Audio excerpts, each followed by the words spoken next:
இவை இரண்டும் இல்லாத பொழுது அவனை மனிதன் என்று மட்டும்தான் நாம் கொள்ள முடியுமே, தமிழன் என்று ஏற்றுக்கொள்ள முடியாது. சரி, இந்த மனிதன் படிப்படியாக வளர்ச்சி அடைந்து தமிழனாக மாறி இருக்கக்கூடாதா?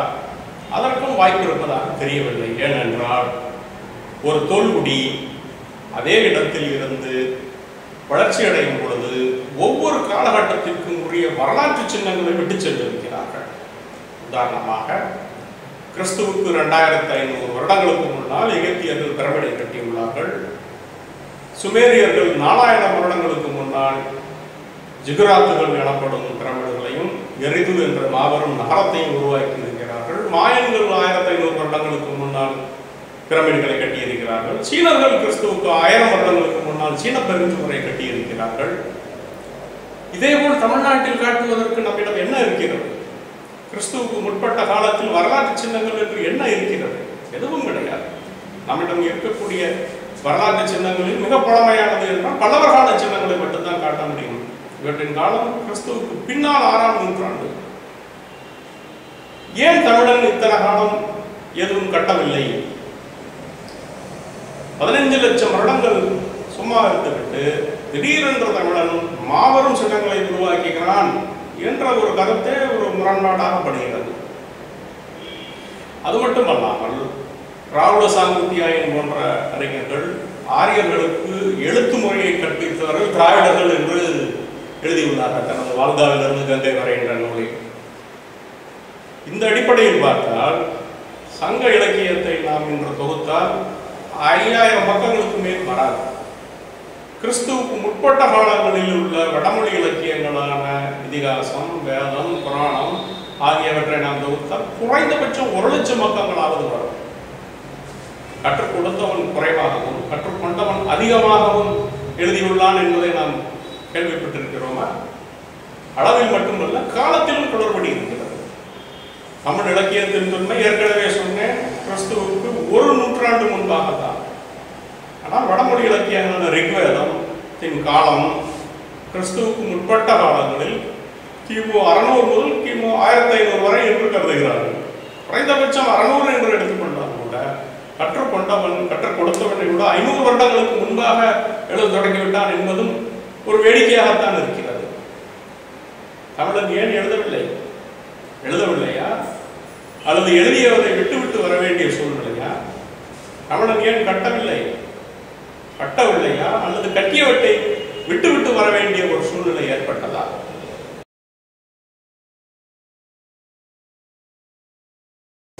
லெமூரியா கொள்கையை பற்றி இப்பொழுது நாம் பார்க்கலாம். டார்வினின் பரிணாம கொள்கை வெளிவந்த பிறகு மனிதனையும் குரங்குகளையும் பிரைமேட்ஸ் என்ற ஒரு பிரிவில் வகைப்படுத்தி விலங்கியல் நிபுணர்கள் ஆராய்ச்சி செய்து வந்தார்கள்.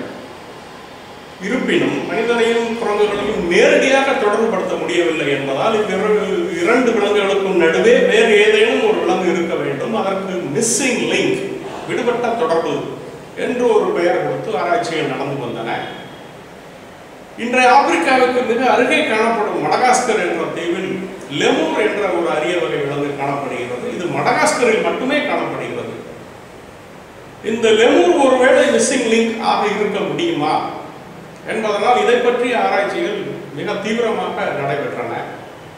இதில் ஒரு குறிப்பிட்ட வகை லெமூர், இதன் பெயர் ஃபிளாவிஸ் ஃபால்ஸ் என்ற லெமூரின் படிமம், அதாவது ஃபாசில் மடகாஸ்கரில் காணப்பட்டது. அதே ஃபாசில் நீலகிரி மலையில் காணப்பட்டது. ஆனால் இந்த லெமூர் ஆப்பிரிக்காவில் 100 கிலோமீட்டருக்கு தொலைவில் உள்ள ஆப்பிரிக்காவில் காணப்படவில்லை, 6000 கிலோமீட்டர் தொலைவில் உள்ள இந்தியாவில் காணப்படுகிறது. இதற்கு காரணம் என்னவாக இருக்கும் என்ற ஆராய்ச்சியில் ஈடுபட்ட பலரில் பிலிப்ஸ் கிளாட்டர் என்ற பிரிட்டிஷ் விஞ்ஞானியும் ஒருவர். இவர் மடகாஸ்கரையும் இந்தியாவையும் இணைக்கும்படியாக ஒரு மிகப்பெரிய நிலப்பகுதி இருந்திருக்க வேண்டும், அது ஏதோ ஒரு காரணத்தால் கடலில் மூழ்கி இருக்க வேண்டும் என்ற ஒரு சித்தாந்தத்தை முன்வைத்தார். நமது தமிழ் அறிஞர்களும் இதுதான் கடலுள் மூழ்கிய குமரிக்கண்டமாக இருக்க வேண்டும் என்ற முடிவு செய்து இதை பற்றிய வாத பிரதிவாதங்களை எடுத்து வைத்தனர். விலங்கியல் நிபுணர்கள் இவ்வாறு கூறினாலும் புவியியல் வல்லுநர்கள் இதனை ஏற்றுக்கொள்ளவில்லை. குறிப்பாக ஜெர்மனியைச் சேர்ந்த வெக்னர் என்பவர் கண்டங்கள் நகரும் கோட்பாடு கான்டினென்டல் ட்ரிஃப்ட் தியரி என்ற ஒரு புதிய புரட்சிகரமான கோட்பாட்டை ஏற்படுத்தினார். இதன்படி இன்று நாம் 7 துண்டங்களாக காணப்படும் கண்டங்கள் ஒரே நிலப்பகுதியாக இருந்ததாகவும் ஒரு காலகட்டத்தில் இவை உடைந்து சிறு சிறு துண்டுகளாகி ஆனால் தொடர்ந்து நகர்ந்த வண்ணம் இருப்பதாக வெக்னர் கூறினார். இந்த கோட்பாட்டின்படி இந்தியா ஆப்பிரிக்காவோடு இணைந்திருந்தது. அது அங்கிருந்து விலகி வரும் வழியில் மடகாஸ்கரை தன்னிடமிருந்து உடைத்துக் கொண்டு இன்றைய நிலையை அடைந்தது. இவையெல்லாம் கோடிக்கணக்கான வருடங்களுக்கு முன்னால் நடந்த நிகழ்ச்சிகள், வரலாற்று காலங்களுக்கு உட்பட்ட நிகழ்ச்சிகள். எனவே மடகாஸ்கரிலும் இந்தியாவிலும் ஒரே வகையான விலங்குகளும் பயிர் வகைகளும் காணப்படுவது விஞ்ஞானத்தின் வழி சாத்தியம்தான் என்று வெக்னர் முடித்தார். எனவே லெமூரியா என்பது விஞ்ஞானத்தை பொறுத்தவரை உண்மைக்கு புறம்பானது மட்டுமல்ல, தேவையற்ற ஒரு சித்தாந்தமாக மாறிவிட்டது.